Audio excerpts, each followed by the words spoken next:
Chapter 2. We were tiptoeing along a path amongst the trees, back toward the end of the widow's garden, stooping down so as the branches wouldn't scrape our heads. When we was passing by the kitchen, I fell over a root and made a noise. We crouched down and laid still. Miss Watson's big nigger named Jim was setting in the kitchen door.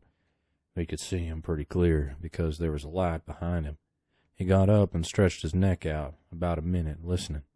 Then he says, "Huda." He listened some more. Then he came tiptoeing down and stood right between us. We could have touched him, nearly. Well, likely it was minutes, and minutes that there weren't that sound, and we all there so close together.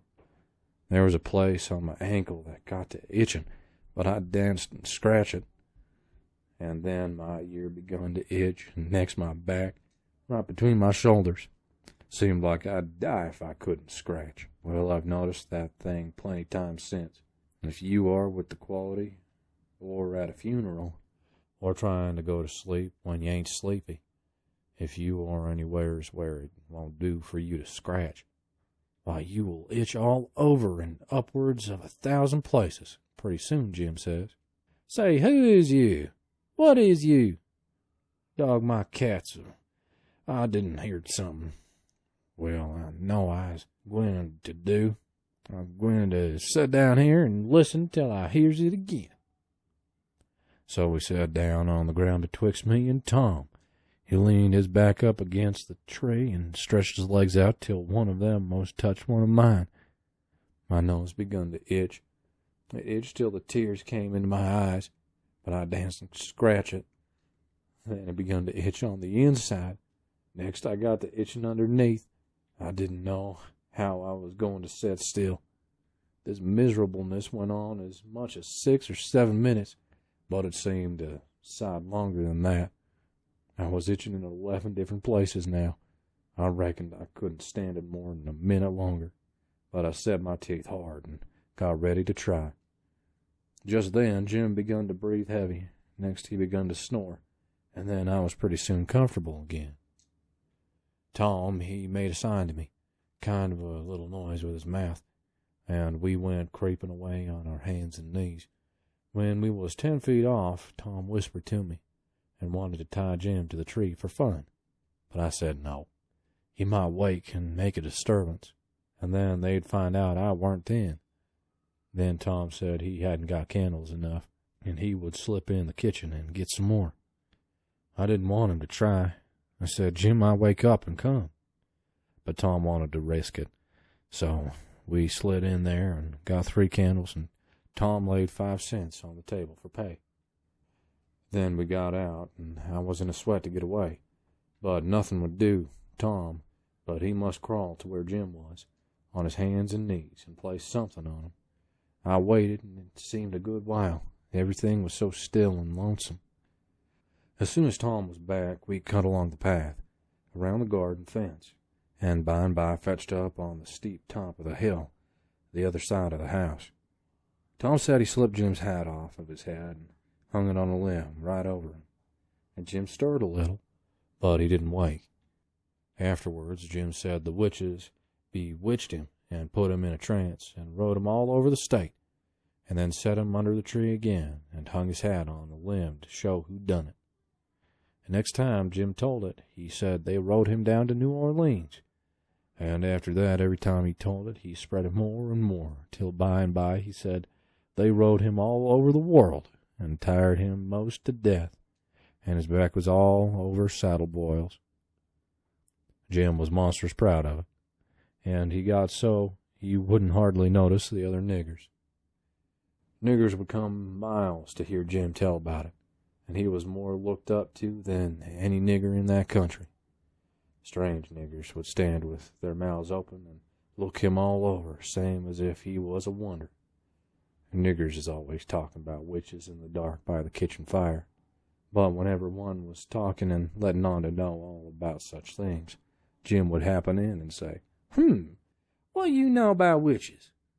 And that nigger was corked up and had to take a back seat.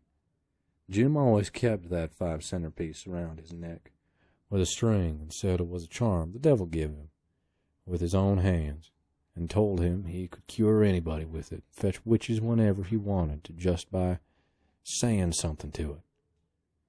But he never told what it was he said to it. Niggers would come from all around there and give Jim anything they had just for a sight of that 5-center piece. But they wouldn't touch it, 'cause the devil had had his hands on it. Jim was most ruined for a servant, because he got stuck up on account of having seen the devil and been rode by witches. Well, when Tom and me got to the edge of the hilltop, we looked away down into the village and could see 3 or 4 lights twinkling where there was sick folks, maybe. And the stars over us was sparkling ever so fine. And down by the village was the river, a whole mile broad, and awful still and grand. We went down the hill and found Joe Harper and Ben Rogers and 2 or 3 more of the boys hid in the old tanyard. So we unhitched a skiff and pulled down the river 2 miles and a half to the big scar on the hillside and went ashore. We went to a clump of bushes, and Tom made everybody swear to keep the secret, and then showed them a hole in the hill, right in the thickest part of the bushes. Then we lit the candles and crawled in on our hands and knees. We went about 200 yards, and then the cave opened up. Tom poked about amongst the passages, and pretty soon ducked under a wall where you wouldn't notice that there was a hole. We went along a narrow place and got into a kind of room, all damp and sweaty and cold, and there we stopped. Tom says, "Now we'll start this band of robbers and call it Tom Sawyer's Gang. Everybody that wants to join has got to take an oath and write his name in blood." Everybody was willing, so Tom got out a sheet of paper that he had wrote the oath on and read it. It swore every boy to stick to the band and never tell any of the secrets, and if anybody done anything to any boy in the band, whichever boy was ordered to kill that person and his family must do it. And he mustn't eat, and he mustn't sleep till he had killed them and hacked a cross in their breasts, which was the sign of the band. And nobody that didn't belong to the band could use that mark. And if he did, he must be sued, and if he'd done it again, he must be killed. And if anybody that belonged to the band told the secrets, he must have his throat cut, and then have his carcass burnt up, and the ashes scattered all around, and his name blotted off of the list with blood, and never mentioned again by the gang, but have a curse put on it, and be forgot forever. Everybody said it was a real beautiful oath, and asked Tom if he got it out of his own head. He said some of it, but the rest was out of pirate books and robber books, and every gang that was high-toned had it. Some thought it would be good to kill the families of the boys that told the secrets. Tom said it was a good idea, so he took a pencil and wrote it in. Then Ben Rogers says, "Here's Huck Finn. He got no family. What are you going to do about him?" "Well, hadn't he got a father?" says Tom. "Yeah, he's got a father, but you can never find him these days. He used to lay drunk with the hogs in the tanyard, but he hadn't been seen in these parts for a year or more." They talked it over, and they was going to rule me out, because they said every boy must have a family or somebody to kill, or else it wouldn't be fair and square for the others. Well, nobody could think of anything to do. Everybody was stumped and sat still. I was most ready to cry, but all at once I thought of a way, and so I offered them Miss Watson. They could kill her. Everybody said, "Oh, she'll do. That's all right. Huck can come in." Then they all stuck in a pin in their fingers to get blood to sign with, and I made my mark on the paper. "Now," says Ben Rogers, "what's the line of business of this gang?" "Nothing. Only robbers and murderers," Tom said. "But who are we going to rob? Houses or cattle or stuff?" "Stealing cattle and such things ain't robbery. It's burglary," says Tom Sawyer. "We ain't burglars. That ain't no sort of style. We are highwaymen. We stop stages and carriages on the road with masks on and kill the people and take their watches and money." "Must we always kill people?" Oh, certainly. It's best. Some authorities think different, but mostly it's considered best to kill 'em. Except some that you bring to the cave here and keep them till they're ransomed. Ransom? What's that? I don't know, but that's what they do. I've seen it in books, and so of course that's what we've got to do. But how can we do it if we don't know what it is? Well, I blame it all. We've got to do it. Don't I tell you it's in the books?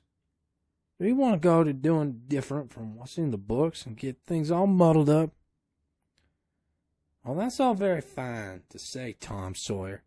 But how in the nation are these fellows going to be ransomed if we don't know how to do it to them? That's the thing I want to get at. Now, what do you reckon it is?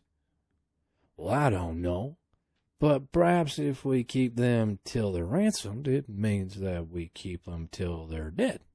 Now, that's something like, that'll answer. Why couldn't you said that before? We'll keep them till they're ransomed to death. And a bothersome lot they'll be, too. Eating up everything and always trying to get loose. How you talk, Ben Rogers. How can they get loose when there's a guard over 'em, ready to shoot 'em down if they move a peg? A guard? Well, that is good. So somebody's got to sit up all night and never get any sleep, just so as to watch 'em? I think that's foolishness. Why can't a body take a club and ransom them as soon as they get here?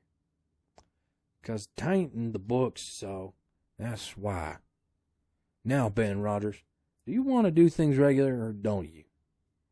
That's the idea. Don't you reckon that the people that made the books knows what's the correct thing to do? Don't you reckon you can learn them anything? Not by a good deal. No, sir. We'll just go on and ransom them in the regular way. All right. I don't mind, but I say it's a fool way. Anyhow, say, do we kill the women too? Well, Ben Rogers, if I was as ignorant as you, I wouldn't let on. Kill the women? No. Nobody ever saw anything in the books like that.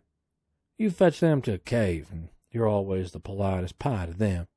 And by they fall in love with you and never want to go home any more. Well, if that's the way, I'm agreed. I don't take no stock in it. I'd assume we'll have a cave so cluttered up with women and fellows waiting to be ransomed that there won't be so place for the robbers. But go ahead, I ain't got nothing to say. Little Tommy Barnes was asleep now, and when they waked him up, he was scared and cried and said he wanted to go home to his ma and didn't want to be a robber any more. So they all made fun of him and called him Crybaby, and that made him mad. And he said he would go straight and tell all the secrets. But Tom gave him 5 cents to keep quiet and said we would all go home and meet next week and rob somebody and kill some people. Ben Rogers said he couldn't get out much, only Sundays. And so he wanted to begin next Sunday. But all the boys said it would be wicked to do it on Sunday, and that settled the thing. They agreed to get together and fix a day as soon as they could. And then we elected Tom Sawyer first captain and Joe Harper second captain of the gang, and so started home. I clumb up the shed and crept into my window just before day was breaking. My new clothes was all greased up and clayey, and I was dog tired.